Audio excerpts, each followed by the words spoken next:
Hello, my name is Rochelle Innocent and I'm the founder and CEO of Project Purpose. Welcome to our YouTube channel. Our community is focused on fostering the intellectual and character development in children.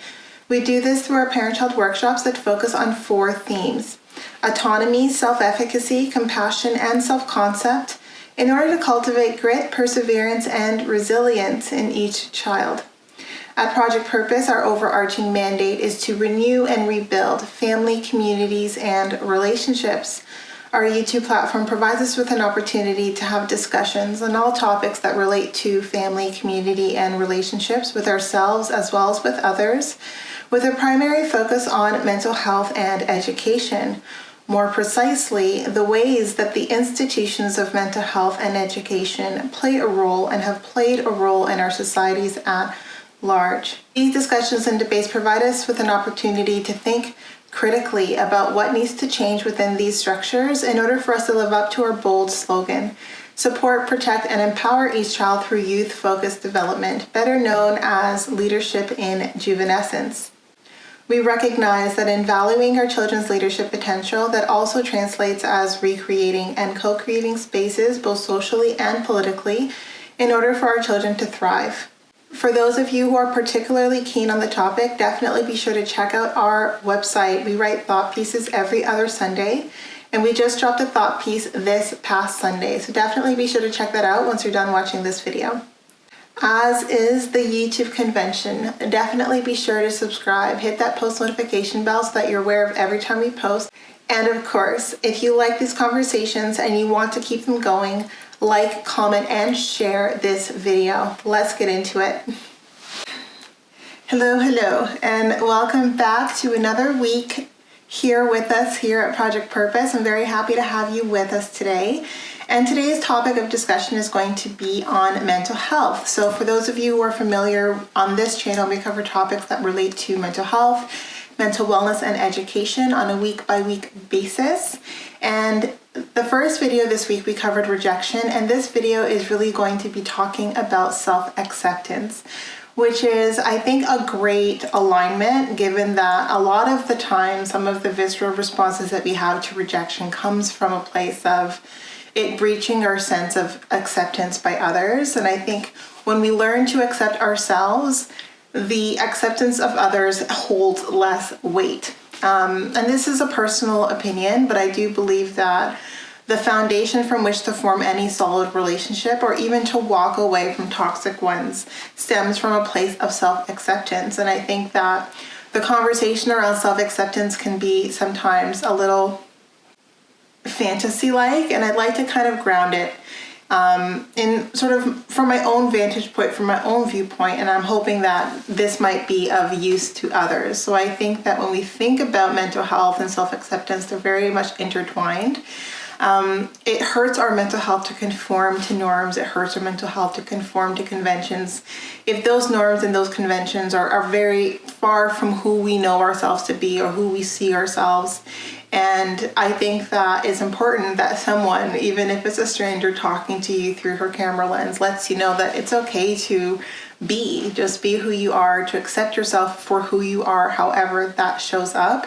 And I know that for some of us, depending on our primary experiences in life, depending on our social circles, our community, that is easier said than done. So if that's you, this conversation is definitely about that. And I hope that by the end of it, it helps you sort of take at least the first few steps towards self-acceptance if you're not there yet. I did a video on self-identity and this idea of self-concept and how self-concept changes fairly fluidly because our experiences inform our sense of self. So our sense of identity is never static. It's always in a constant shape of evolution. It's always informed by the people, places, and things in our lives.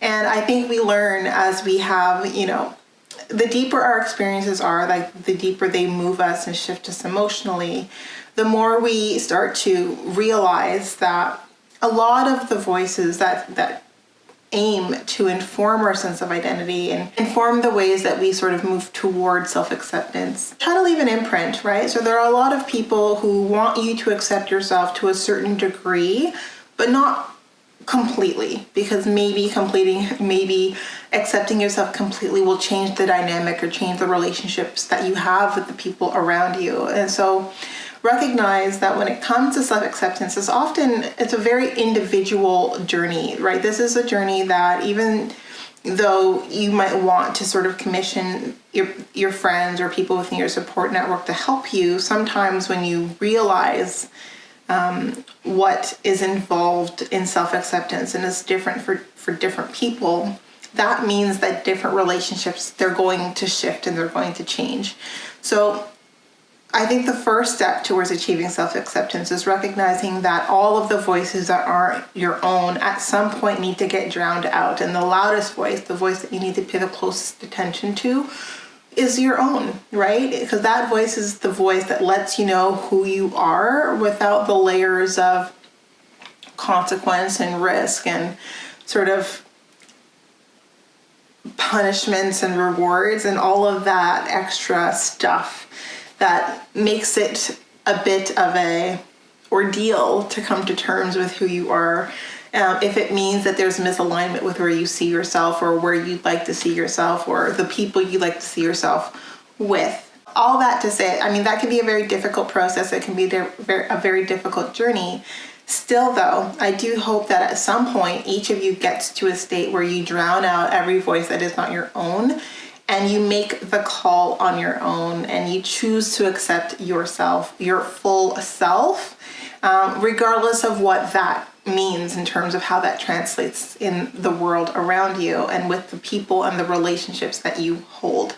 What that really means is that you find your power in your voice and you push back against those voices and against that noise that tries to get you to conform, maybe with the best of intentions, but not always for your own good. So when I say push back to what end? I believe that each of us has always been and will always be more than what society cares to acknowledge in us. We have more to offer than what society cares to take from us. And I think it's who we are and who we stand to become is always greater than what people expect. Even if people expect a lot of you, but maybe in an area that doesn't quite appeal to you. Your potential is limitless, and I truly believe that. And I think sometimes the limits to our potential are the voices or the external voices and the external pressures that we try to conform or we try to please. And I think to harness the freedom and the power of self-acceptance, there are certain things that we need to claim for ourselves. For one, we need to claim our light and our dark. All of us are a combination of light and darkness, and I think that we need to claim that. We can't just love the parts of ourselves that the people around us love. We need to love the parts of ourselves that the people around us would rather do away with, because that's who we are, right? We're light and dark. We need to love our beauty marks and our scars. All of us have accrued a degree of beauty marks and scars, and I think that these play into the stories that inform our sense of self. I said earlier that our experiences kind of inform our sense of who we are and who we are becoming, and I don't think there's any shame in any of the scars or any of the beauty marks that we possess. We need to claim our successes and our shortcomings. I think that it's important that we recognize that our value doesn't stem from our successes, nor does it stem from our shortcomings. Therefore, we can use both to inform the way we move forward and to also support those who are struggling themselves. If we hide our successes and we sort of let ourselves be small so others feel comfortable, or if we sort of shrivel under our shortcomings, then we hide our growth, right? We limit our own growth.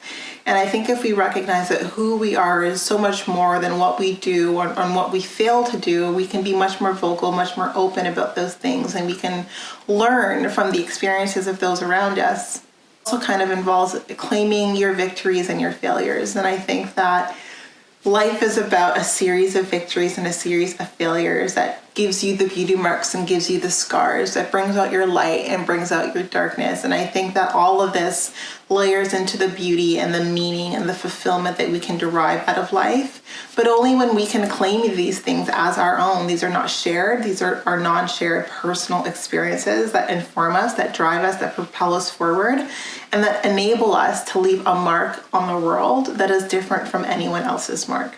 And I think these are things that are yours to define. They happen, but you define them however you would like. You decide what they mean. You decide how they are going to impact you and impact the choices and the decisions that you make moving forward. No one else gets to decide those things for you. I mean, unless you give them permission to, but that's a lot of power. Giving someone else permission to drive your life is a lot of power that I'm not quite sure is appropriate to give away. I think that all of our lives involves making choices that are going to impact us individually, right? And I think that it's important that we claim ownership over those choices so that we live our best lives and we live life to the fullest, even if that involves accruing more victories, more failures, and that involves coming to face with our shortcomings and being able to celebrate our successes as well.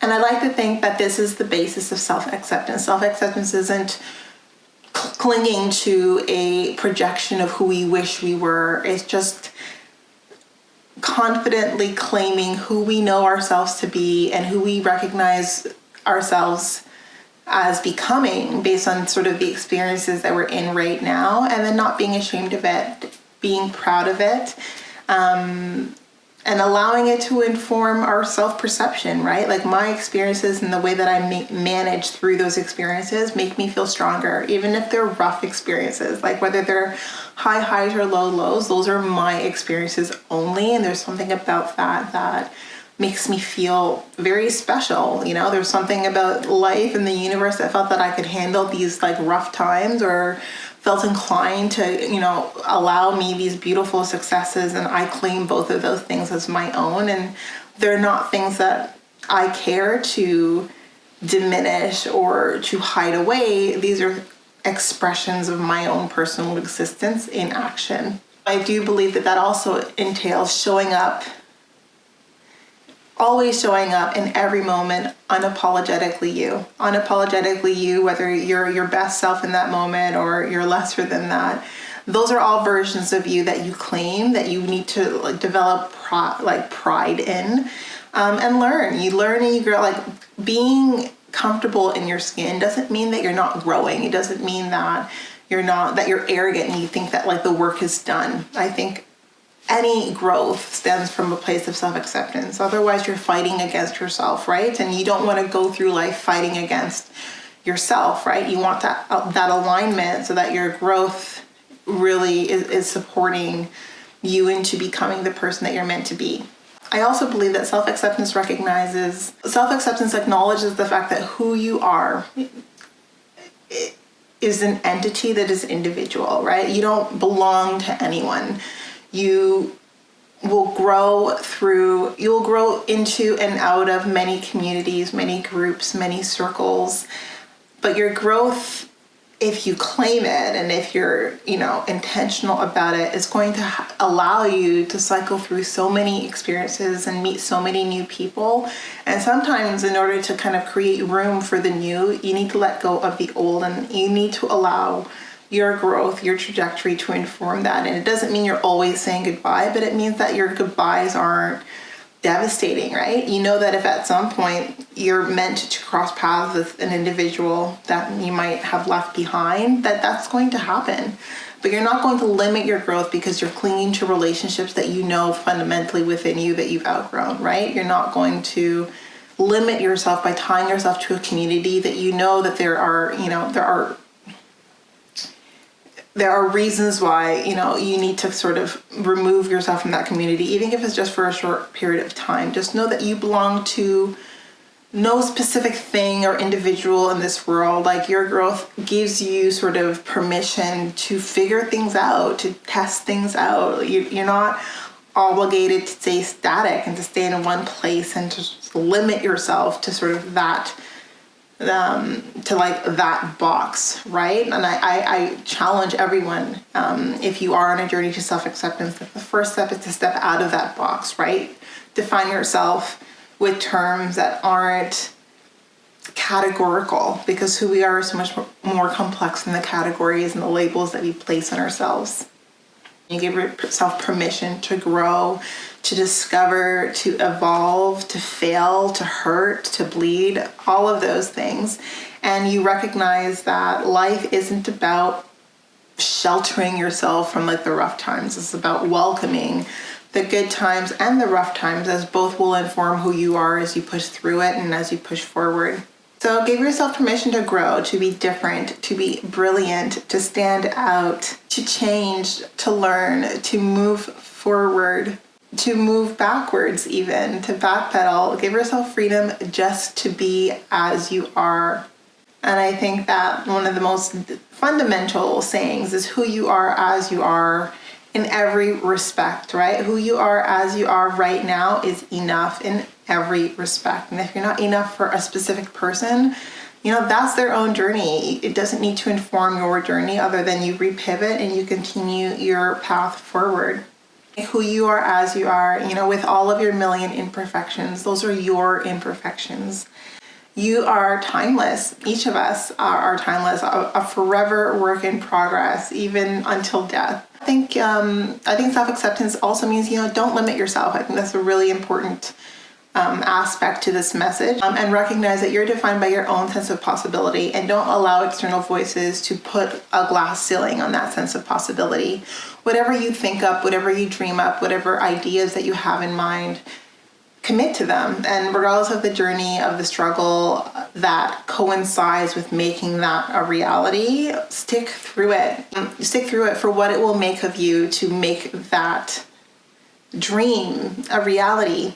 I think it's very important that you trust yourself that anything is possible, and recognize that if you have a goal in mind, you can't predict the journey and what will unfold, but you need to give yourself sort of the room to grow. And as you grow, you'll find that you'll slowly start to become the person you need to be to carry the dream in reality. I think when you have dreams and you push through your dreams, it's easy to dream up, but it doesn't mean you're not going to work for it. You're not going to bleed, cry, sweat for those dreams. I think you need to anticipate that a lot of struggle, a lot of obstacles are going to come to play. A lot of challenges are going to come into play. And for each one that you conquer and that you overcome, you become something that you weren't before. And it prepares you as you step closer towards that dream, and as that dream becomes more attainable, because oftentimes the only separation between us and the dreams that we have in mind is the person we need to become to claim them. I think anchor yourself in self-acceptance and the 1,000,001 definitions and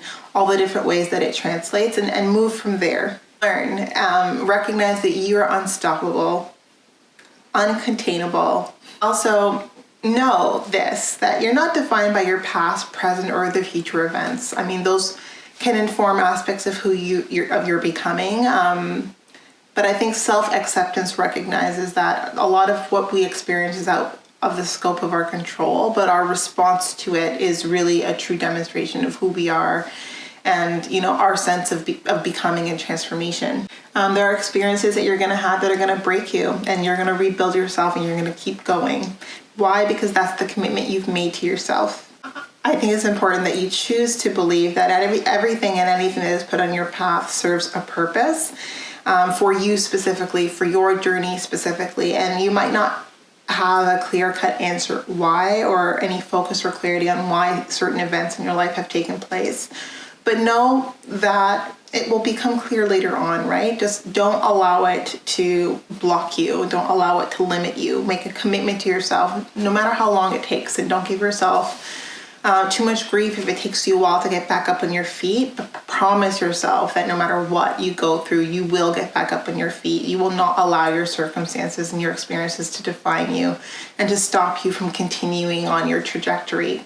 If nothing else, our experiences serve to show us more about who we are, what we can handle, if not show us about the world and all of the layers of complexity that come with the people, places, and things that we stand to encounter in this world as well. And some of those lessons are hard earned, right? So it's important that we rest, reflect, and release, and realize that life is about embracing the lessons that come with the good and the bad, drawing lessons out of the good and the bad, drawing strength from within as we encounter and push through some of the experiences that are going to shape us and be very formative. I think at the end of the day, who you are and who are you becoming is oftentimes all that you need, right? The toolkit is from within. And even if you're doubting, if you're unsure, take a leap of faith. You will always catch yourself by surprise. And I guess if there's any way that I can wrap this discussion on self-acceptance up is that life doesn't define you, right? The things that you experience in life doesn't define you. Your starting point in life doesn't define you. You are the one who authors life. You define life. You define and you decide the life you stand to leave. You chart that path because it's your choice, no matter what. You decide who, when, where, what, and how in life. And all of that rooted in a place of just accepting yourself first and accepting each step forward from there. And, as I wrap up this conversation of self-acceptance up, and I guess it's really a monologue, and it's important because self-acceptance is very much rooted in mental health. Self-acceptance is a place of power, right? When you accept yourself, it's very hard to break someone who's accepted themselves for who they are. And I think that if you want to become unbreakable, then the first step is realizing that every part of who you are is perfectly placed. And it's adapted to fulfill a specific purpose that no one else can fulfill. So it's important that you start from self-acceptance, claim that power, and see where the journey takes you. So thank you so much for joining me on this discussion today. It's always a pleasure. And for joining us on this discussion of mental health this week. I hope it was beneficial to you. And definitely, if you're still here, subscribe to the channel, like, comment, and share this video. And until next time.